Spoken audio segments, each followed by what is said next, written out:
Question de Nacher Hashmi. Bonsoir Monsieur Asselineau. Que pensez-vous de la politique d'Israël, notamment la loi sur les terres palestiniennes et la montée des tensions avec l'Iran? Merci. Moi, je suis toujours d'une très grande clarté sur les questions concernant Israël, comme d'ailleurs sur les questions concernant la diplomatie internationale. Dans le monde d'aujourd'hui, il faut tout simplement respecter le droit international. Voilà, nous ne sommes plus des bêtes, ça n'est plus la loi de la jungle. Il y a eu toute une série d'évolutions de l'être humain depuis l'âge des cavernes, et puis qui progressivement, avec moult difficultés, des convulsions innombrables, est parvenu à avoir progressivement l'élaboration d'un droit international. Alors le droit international, il a évidemment une particularité, c'est qu'il n'a pas vraiment d'instance au-dessus de lui. C'est qu'il faut que les États agissent de bonne foi, comme c'est inscrit, ce beau mot de bonne foi est inscrit dans la charte de l'Organisation des Nations Unies. La charte de l'Organisation des Nations Unies, si vous la reprenez, elle est parfaite. Elle précise que tous les peuples ont le droit de choisir leur propre voie vers le développement. Donc ça n'est pas du tout un gouvernement mondial. Elle précise qu'on n'a pas le droit de faire de l'ingérence dans les affaires intérieures des autres États. Elle précise également que les États doivent appliquer de bonne foi le droit international et les résolutions du Conseil de sécurité des Nations Unies. Voilà. Actuellement, l'État d'Israël se juge très largement au-dessus du droit international, puisque c'est l'État recordman, si j'ose dire, du nombre de résolutions du Conseil de sécurité qui n'ont pas été suivies des faits. Je l'avais dit largement au moment de la dernière guerre de Gaza. Nous avions d'ailleurs été le seul mouvement politique français à protester et à demander que des sanctions fussent prises à l'encontre de l'État d'Israël jusqu'à ce qu'il respecte les résolutions du Conseil de sécurité. Je me permets de le souligner. Eh bien là, de la même façon, ça n'est pas admissible en fait, on voit que le gouvernement israélien fait un bras d'honneur à la communauté internationale, mais la vraie cette fois-ci. Pas seulement ce que les Américains appellent la communauté internationale, c'est-à-dire les États-Unis et leurs affiliés. Quand je dis la communauté internationale, c'est la communauté mondiale, la communauté planétaire, de tous les États membres des Nations Unies. Ça n'est pas admissible de faire ce que fait actuellement le gouvernement israélien en décidant de nouvelles décisions, de mettre la main et de construire des nouveaux logements à Jérusalem-Est, dans la partie de Cisjordanie. Même François Hollande a protesté. Vous vous rendez compte ? Même François Hollande a protesté. Ça prouve que là, ça va pas. Il faut absolument, et je pense encore une fois que c'est quand même dommage, parce qu'il y a quand même, je le sais, il y a quand même en Israël, il y a une opposition. Il y a des Israéliens qui sont actifs pour la paix et qui demandent justement l'arrêt de cette politique.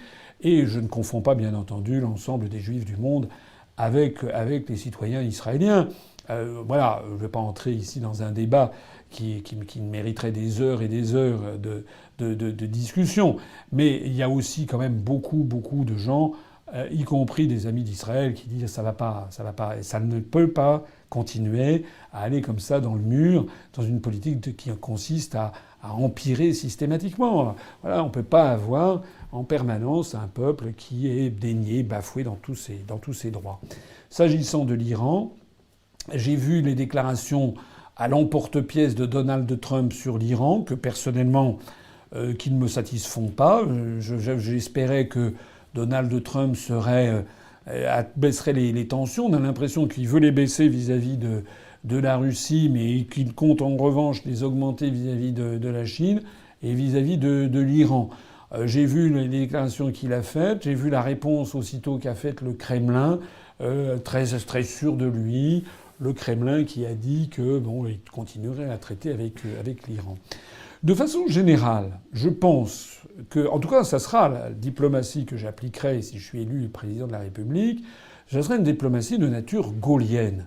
C'est-à-dire que le principe même de la diplomatie, des relations internationales, consiste à avoir des conversations, des relations avec tous les États du monde, y compris ceux dont on ne partage pas les valeurs ou certaines opinions.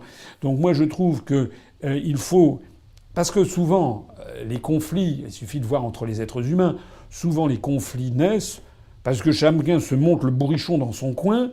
Et voilà. Et puis quand on fait se rencontrer des gens et puis on se met autour d'une table, bon alors qu'est-ce qui va pas ? Souvent on s'aperçoit qu'il y avait 80% qui en fait étaient des problèmes psychologiques, d'exagération, et puis il y avait en fait 20% de problèmes à régler.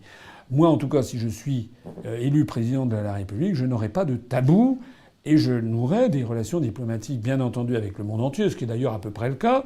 Mais par exemple, je nouerai des relations diplomatiques avec la Corée du Nord, puisque il y a plusieurs pays de l'Union européenne qui ont des relations diplomatiques avec la Corée du Nord. Je vois pas pourquoi on n'en aurait pas avec la Corée du Nord. C'est pas que le régime de Pyongyang soit un régime que j'apprécie spécialement, mais je pense qu'il faut avoir des relations diplomatiques avec tous les pays du monde normales, et notamment des relations diplomatiques normales avec l'Iran. Il n'y a aucune raison pour ne pas avoir de relations diplomatiques normales avec l'Iran, comme d'ailleurs avec la Syrie, bien entendu. Le fait que la France ait rompu ses relations diplomatiques avec la Syrie est un véritable scandale. C'est une atteinte à 500 ans d'histoire. Il va falloir recoller les pots cassés. Mais ça, c'est une autre histoire. Il faudra vraiment que ce soit quelqu'un qui ait l'érudition nécessaire, la connaissance de l'histoire, l'empathie aussi. Et puis, si on peut me le permettre, l'affection pour le Moyen-Orient qui puisse faire ça. Parce qu'actuellement, la France, malheureusement, est très mal partie dans cette région du monde.